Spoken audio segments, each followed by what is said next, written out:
Hi everyone, and welcome to episode 6 of our online mixing and mastering course. For this episode, we are going to be discussing harmonics and saturation. Let's get into it. Ever wondered why analog recordings have much warmer and richer sound compared to our digital recording? That's because of harmonic distortion and saturation, which makes the sound fuller and richer. So, because we're in the digital age and we are recording in our rooms with, our sound cards and all of these things that are so digital, we usually those recordings, they are quite, would I say flat? They don't have any kind of color attached to it. Unlike in those days, let's say the Beatles, if you listen to the songs that were recorded by them, the Beatles, you would see that you can hear some kind of warmth or richness in those sounds. That's because of the way they were recorded and what was used to record them. So those analog gears, the way they work, just like we explained when we're talking about the compression, those gears, they have mechanics that they work with that gives them those rich sound.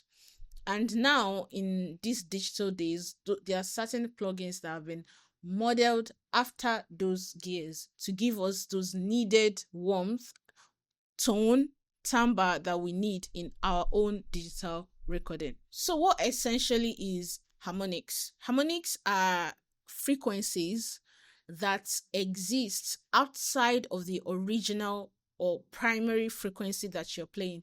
Let's say we play on a keyboard, we play the notes C or A. Let's say we play the notes A and it exists around 440 hertz, right?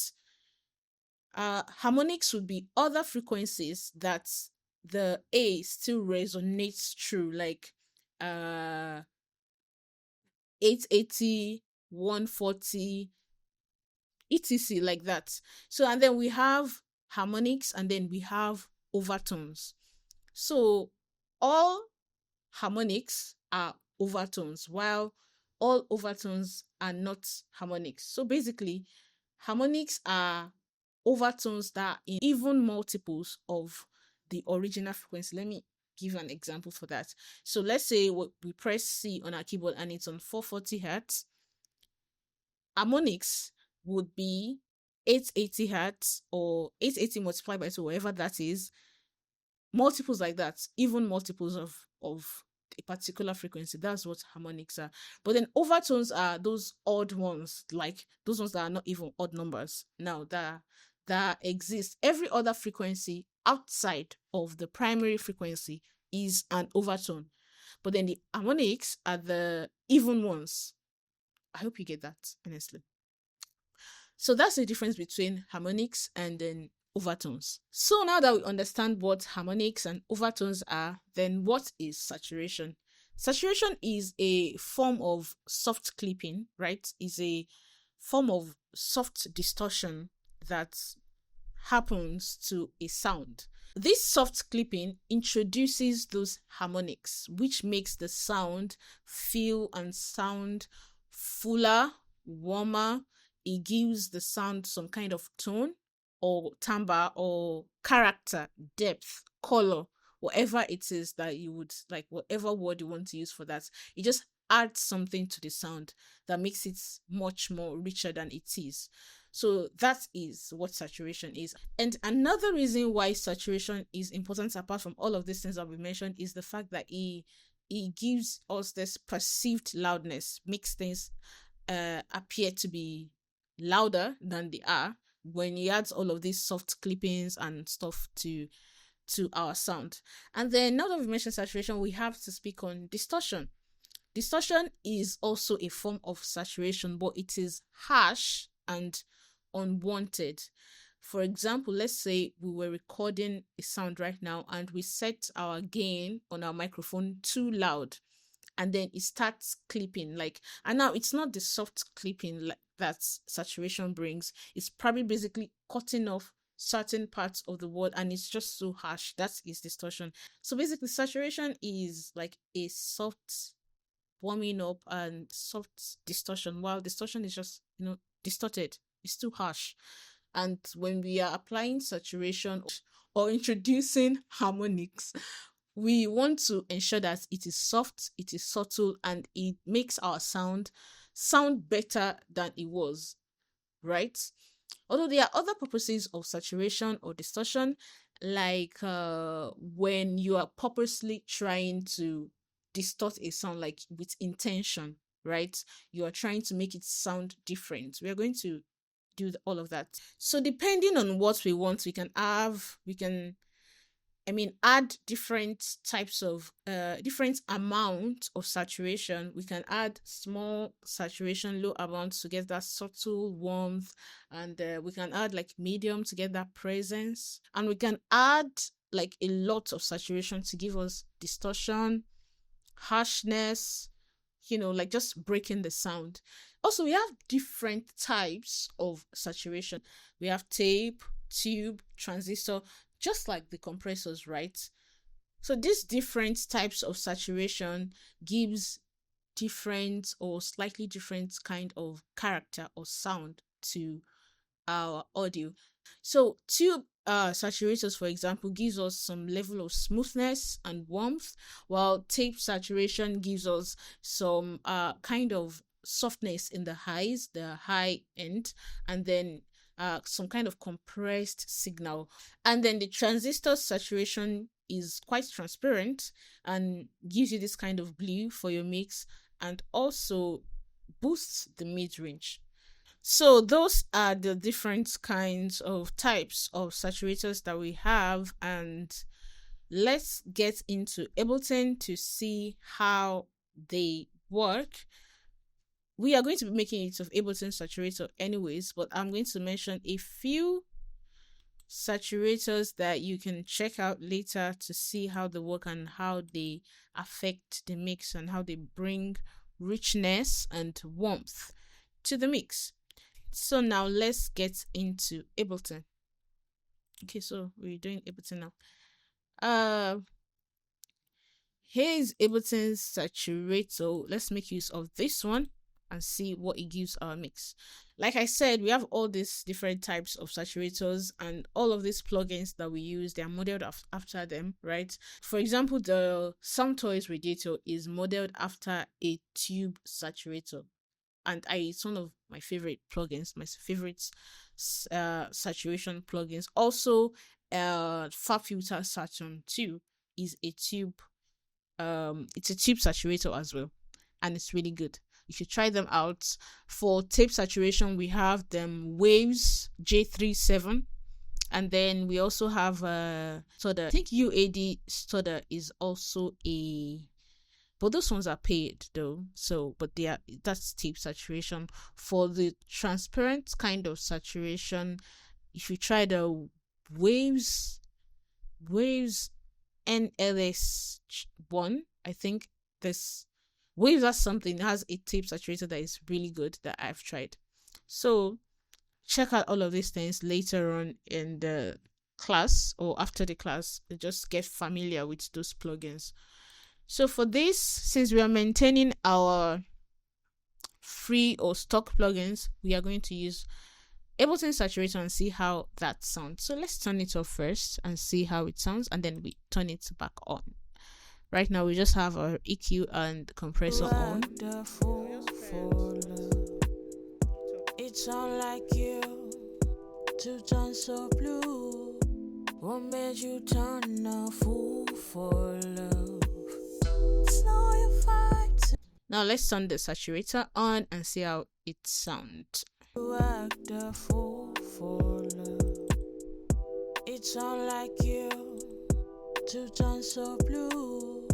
What made you turn a fool for love? It's no your fight to be sober and suffer. It's no your style to look over your shoulders. You see, it also increased the loudness, the perceived loudness, and then we can let's just tweak the knobs and see what is going on. Act a fool for love. It's all like you. This color knob adds something that is really subtle and nice. Act a fool for love. It's unlike you. And when you open Ableton Saturator, it comes on this particular setting, but you can change that by coming here, Let's try this soft sign and see if we will not regret it. You act a fool for love. It's a little more. It's unlike you to turn so blue. What made you turn a fool for love? It's not your fight to be sober and suffer. I don't really like that. Let's try medium curve and see how that sounds. You act a fool for love. It's unlike you to turn so blue. I think this hard curve is too harsh, but I want us to go through everything. So now we're gonna do the sinoid fold. You act a fool for love. It's unlike you to turn so. I think I like this one, guys. You act a fool for love. It's unlike you to turn so blue. By the end of the day, this is a really soft song, and I would want it to keep it that. I would want to keep it that way. So I'm not going to make use of this drive and drive it too much. So we are going to keep it like that. But I'm curious to see how this digital clip sounds like. You act a fool for love. It's unlike you to turn so blue. What made you turn a fool? This is so flat, right? So you can even say that. But anyways, from all of these, I would like to go with. I'm not sure. I'm confused. Let's try soft sign again. You to turn so blue. Nah, I think we'll do medium curve or sinoid fold. You to turn so blue. What made you turn a fool for love? It's not your fight. So yeah, I'm going with the sinoid fold. Now, let's listen to how the song sounds without the saturator and with, and see if it makes our song better, because at the end of the day, it's supposed to make it sound better.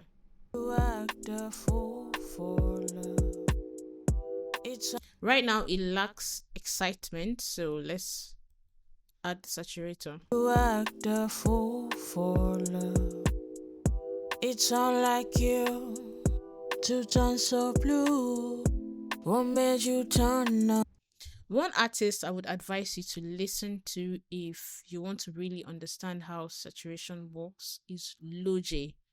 Loj's songs have such beautiful saturation to it. There's just this warmth, this crispiness, this smoothness all together that just makes it sound so pleasing and rich. So I think you should check out Loj if you don't listen to Loj to understand how saturation works with it. Like if you're looking to listen to what the hell is saturation song, in Loj's song you can hear the saturation and it sounds good. So yeah. You act a fool for. So, but for the purpose of this class, we are making use of this saturator. But then, Ableton also has these other saturators, more like presets that they have that I want us to check out. This is called warm up lows and warm up highs. And like I said, a way to use saturator is to layer it, right? Let's say we were making use of other plugins outside of these stock plugins. You can use a tape saturator first, then you can try a tube saturator. You can use different layers of saturators to get the kind of sound that you want. So let's try this warm up lows and see what it does for us. You act a fool for love. It's unlike you. So this is just giving you like a preset, something that is easier. This is just warming up your lows, making them sound better, and then this is warming up your highs. So these are presets basically. They are the same thing as this particular saturator, actually. Basically the same thing. And since we have what we want here right now, we are going to keep it that way. So yeah, we have our saturator right there. Let's play the sound again.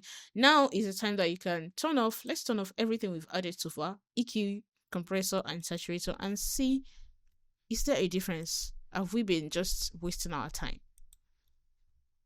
You act a fool for love. It's unlike you. This is how the song sounds. So blue. This is how it sounds without, without all of the effect and with the effect. You act a fool for love. It's unlike you. It definitely sounds better to so me. Blue. What made you turn a fool for?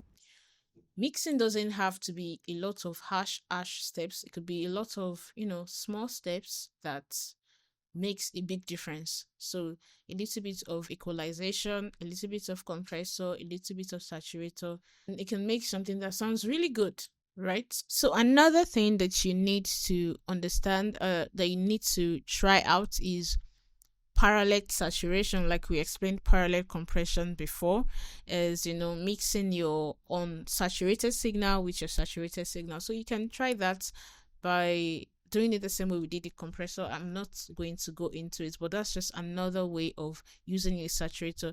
A way that I personally use is sometimes I send my saturator. Right now I already added the saturator directly to the sound. Then I can go on my return track. Okay, this particular one is empty. Good. Let's say I can add, let's add one more lows to this particular return track, right? And then I can come on and send it to all of my vocals, to my lead vocals. That's B. Okay, one more place is B. So we come on here and add extra. So this is another way to layer your saturation by sending it into your track instead of applying it directly. This way you can help you to better control how much of it you're applying, right? So this is a good way, but right now I am not going to be sending any. I'm not going to be sending any of that. So let's take this back to 0 and get on with it. So that's another way to apply your saturation. So the tips I would like us to take away from this class is a little goes a long way. You can also use multiple saturations. Layering can create a richer, more complex sound. You can try parallel saturation, blending your saturated signal with a clean one to retain clarity.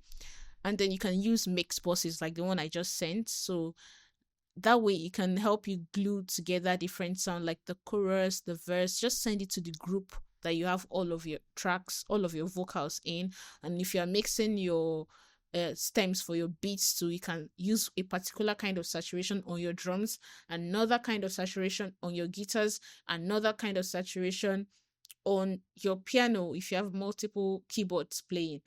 Exactly. So and also you should test your saturation, right? Make sure that it doesn't sound worse than it did while you started. Listen back, make sure that your saturation is actually improving the sound and not degrading it. So in conclusion for this class, understanding the science of harmonics and saturation will help you to shape your mix in a more musical and intentional way. And different kind of saturations have their own unique character, right? The tape, tube, and etc that we have mentioned. So the key points I want you to remember from this class is that harmonics gives us warmth, texture, tone to our sound. Saturation is a tool that we use to apply those harmonics to our mix, like the Ableton saturation we just used. And then there are different types of saturation, and it's okay to layer different kinds of saturation. At the end of the day, you must also keep in mind that subtlety is key. So you must be very subtle to maintain clarity. Too much is going to distort your sound and make it sound too harsh. Just experiment and enjoy. I'll see you in the next class. Toodles!